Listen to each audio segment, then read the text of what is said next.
Welcome back to ECS 101. I am EEErinergy the Endocannabinoid Educator, and in this series we are breaking down the who, what, when, where, and why of the endocannabinoid system, or ECS. This episode is on the when. When was the ECS first discovered? The endocannabinoid system, like we talked about in episode 2, contains a lot of different components within it.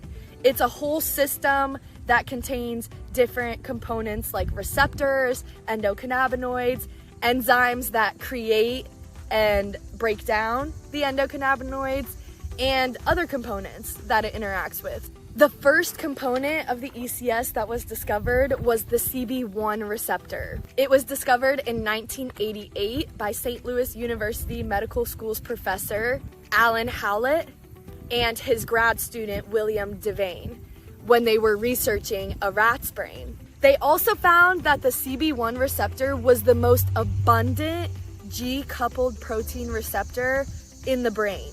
Let me explain that. The body has two main types of receptors. Ionotropic receptors, which basically open and close when something binds to it, allowing things to pass through.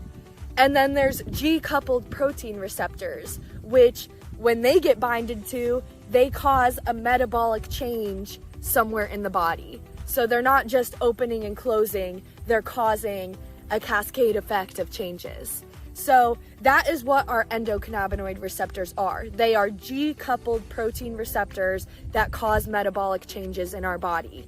That's how it leads to homeostasis. So CB1 is the most abundant G-coupled protein receptor found in our brain. That's huge. That is shocking to me. The fact that we don't talk about the endocannabinoid system that much.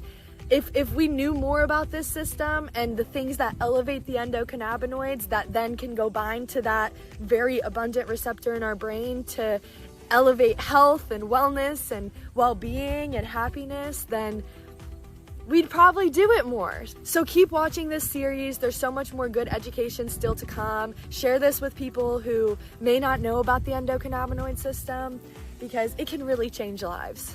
For about 20 to 25 years after that initial discovery of the CB1 receptor, more and more components of the ECS were discovered.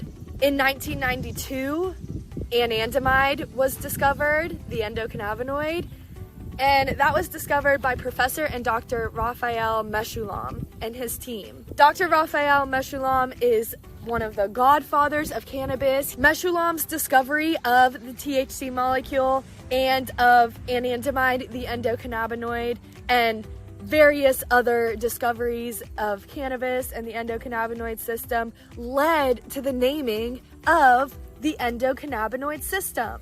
He played a role in how the system was named because of all of the discoveries and research that he contributed throughout time. In 1993, the CB2 receptor was discovered. In 1995, 2-AG was discovered. In 1997, ECS enzymes that help to break down endocannabinoids were discovered, and the list goes on. We've known about the ECS for about 20 years now, and it's definitely not talked about enough. It has not been integrated well into our education systems, our medical systems, and just throughout society. You'd think if this system was so important, it was so connected to everything, it has an abundance of receptors found in our brain, that we would talk about it more and we would educate the people about it. But we don't know what we don't know, and that's why I'm here. That's why I created this, and that's why I'm so passionate about sharing this education and information. My goal is to elevate the global understanding of the endocannabinoid system